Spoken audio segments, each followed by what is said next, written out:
같은 상속이더라도 또 상황에 따라서 그 종류가 달라질 것 같거든요. 그래서 지금부터는 사례를 통해서 좀 더 쉽게 여러분과 이야기를 나눠보도록 하겠습니다. 먼저 소개해드릴 사연은요. 유언장이 없는 경우에 재산 분할을 어떻게 해야 되는지에 대해서 물어오셨습니다. 6남매 중 넷째 딸입니다. 다름이 아니라 얼마 전에 아버지가 갑작스럽게 돌아가셨습니다. 별다른 지병이 있으셨던 것도 아닌데 말이죠. 황망함도 잠시 아버지가 남겨두고 가신 재산을 어떻게 나눌 것인가에 대해서 6남매가 모여서 이야기를 나누게 됐는데 아버지께서 별다른 유언을 남기지 않으셨으니 장남인 큰오빠가 아버지의 재산의 80%를 갖고 나머지를 5명이 나눠 가지자 이렇게 말하더라고요. 재산 분할로 싸우는 건 남의 이야기인 줄 알았는데 장남인 큰오빠가 이렇게 먼저 말하니까 속상했습니다. 아무리 생각해도 이건 아닌 것 같아서 답답한 마음에 사연 보내봅니다라고 하셨습니다. 그러니까 장남인 큰 오빠에 대한 어떤 속상한 마음이 담겨 있는 사연이었는데요.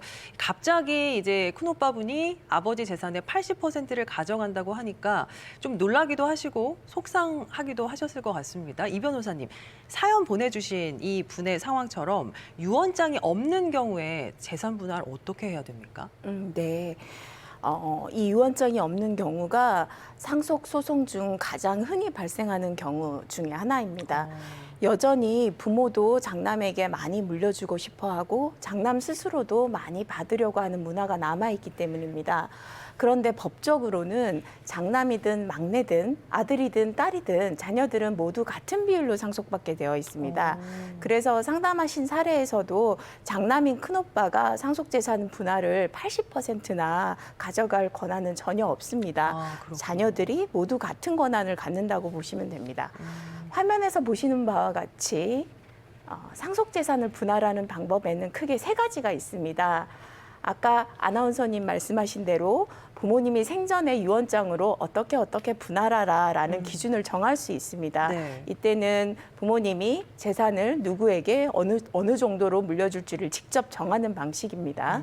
그런데 두 번째, 이 사안처럼 유언이 없다면 공동상속인 간의 협의 분할로 재산을 나눌 수가 있습니다. 이때 모든 자녀들 공동상속인 전원이 합의해야 되고 단 한 명이라도 반대를 하면 협의가 성립되지 않습니다. 마지막으로 유언도 없고 공동상속인 전원의 합의가 어렵다 하면 어쩔 수 없이 법원에 상속재산 분할 심판 청구를 제기해야 합니다. 네. 예, 그리고 여기서 하나 더 말씀드릴 수 있는 부분이 바로 유류분입니다. 만일 부모가 한 명의 자식에게 전 재산을 다 물려주고 떠난다고 해도 재산을 물려받지 못한 자식이 소송을 내면 그 자녀의 법정 상속 기분의 절반에 해당하는 몫인 유류분을 반환받을 수 있습니다. 이것을 유류분 반환 청구 소송이라고 합니다. 네. 또 하나 고려할 수 있는 것이 특별수익이라는 것과 기여분이라는 것입니다. 특별수익은 부모님이 살아계실 때 특정한 자녀가 미리 물려받은 재산을 의미합니다. 전세자금을 받거나 사업자금을 받거나 아파트를 증여받는 경우입니다. 이런 경우 많이 있죠. 네, 이런 때는 특별수익을 받은 자녀는 상속재산을 미리 받은 것이기 때문에 그만큼 상속재산을 분할을 적게 받거나 아예 안 받을 수 있습니다. 반면 기여분은 상속재산을 더 많이 받는 제도입니다. 부모님이 어떤 재산을 형성하는데 특별한 도움을 준 경우 혹은 오랫동안 특별하게 병간호를 한 경우 그 기여한 정도를 인정해서 더 많은 상속재산을 물려받을 수가 있습니다.